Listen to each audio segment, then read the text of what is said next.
안녕하세요. 기호군입니다. 곧 명절이 다가오는데 차례 지내야지, 제사 지내야지 이런 말 많이 들으시죠? 이 두 가지가 사실 되게 비슷해 보여서 뭐가 다른 건지 헷갈려하는 분들이 참 많으세요. 그래서 오늘은요, 이 차례와 제사가 뭐가 어떻게 다른 건지 제가 차근차근 하나씩 알려드릴게요. 자, 이런 질문들 어때요?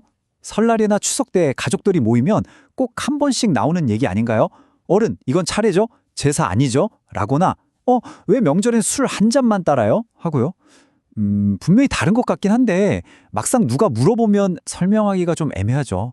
고개가 갸우뚱해지는 바로 그 순간이요. 사실은요, 차례랑 제사는 그 속에 담긴 의미부터 전체적인 분위기까지 생각보다 많이 달라요.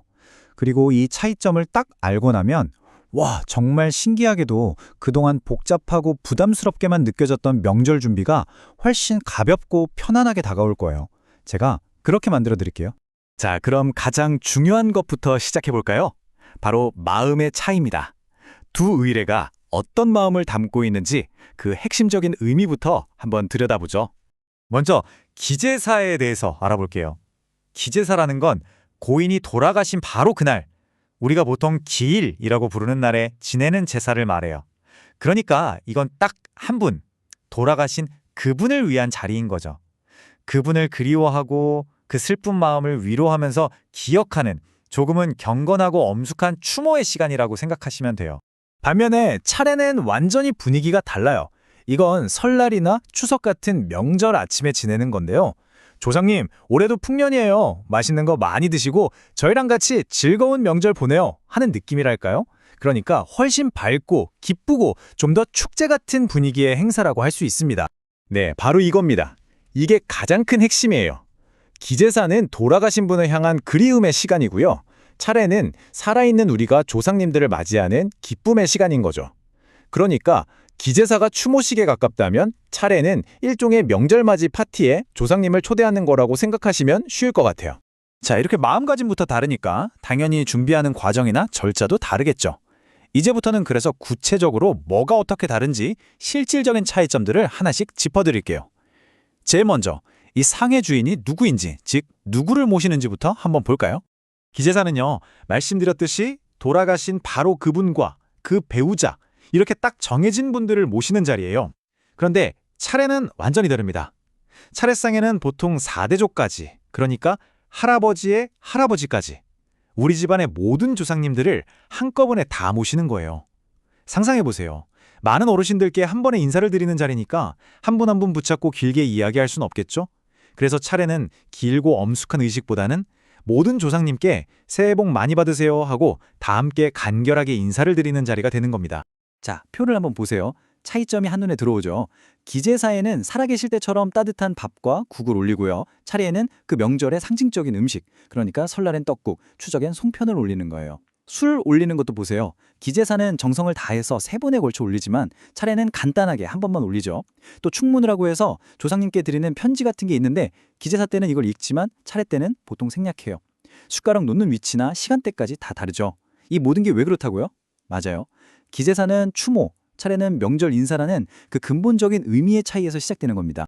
그럼 이제 아마 많은 분들이 제일 궁금해하셨을 법한 이야기로 넘어가 볼게요. 바로 술에 대한 이야기입니다. 이 규칙 뒤에 숨겨진 이유를 알면 아하 하고 무릎을 탁 치게 되실 거예요. 네, 바로 이 질문. 왜 차례상에는 술을 딱 한 잔만 올리는 걸까요?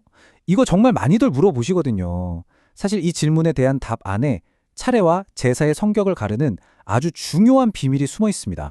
이유는 생각보다 간단해요. 첫째, 기제사는 밤에 오롯이 한 분을 위해 아주 천천히 정성을 다해서 지내는 거니까 술도 여러 번 올리는 거고요. 둘째, 차례는 아침에 여러 조상님께 다 같이 간결하게 인사를 드리는 거니까 절차도 간단하게 한 번으로 줄인 거죠. 그리고 결정적으로 차례라는 이름 자체가요. 한자를 보면 차다에 예절 내자를 쓰거든요.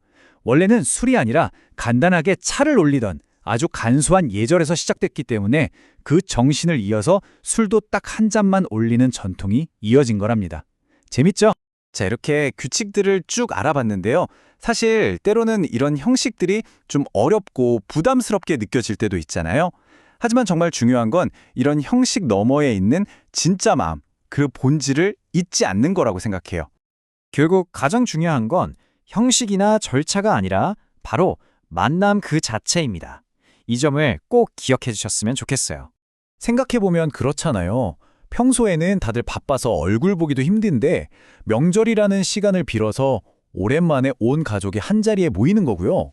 또 나는 어디에서 왔을까? 나의 뿌리를 한 번쯤 생각해보는 계기도 되고요. 무엇보다 서로 얼굴 보고 그동안 잘 지냈어? 하고 안부를 묻고 따뜻한 마음을 나누는 그 순간. 어쩌면 이것이야말로 조상님들이 우리에게 물려주신 가장 큰 선물이 아닐까요? 그러니까요. 차례상에 음식을 수십 가지씩 거창하게 올리지 못했다고 해서 너무 속상해하거나 마음 쓰지 않으셔도 괜찮아요. 정말 괜찮습니다.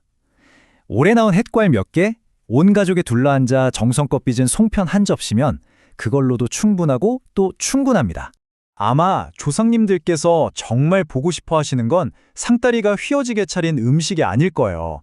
그저 당신의 자손들이 오랜만에 다 같이 모여서 서로 웃고 이야기 나누면서 화목하게 지내는 모습, 바로 그거 하나만으로도 정말 기뻐하고 흐뭇해 하실 겁니다.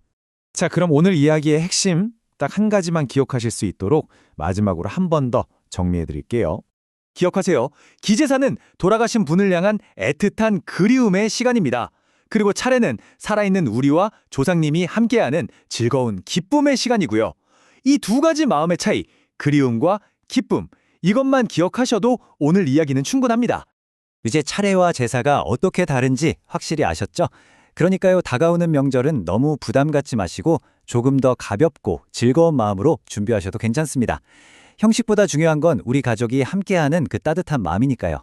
여러분의 가정이 늘 오늘처럼 따뜻하고 평안하시기를 기어군이 함께 바라겠습니다.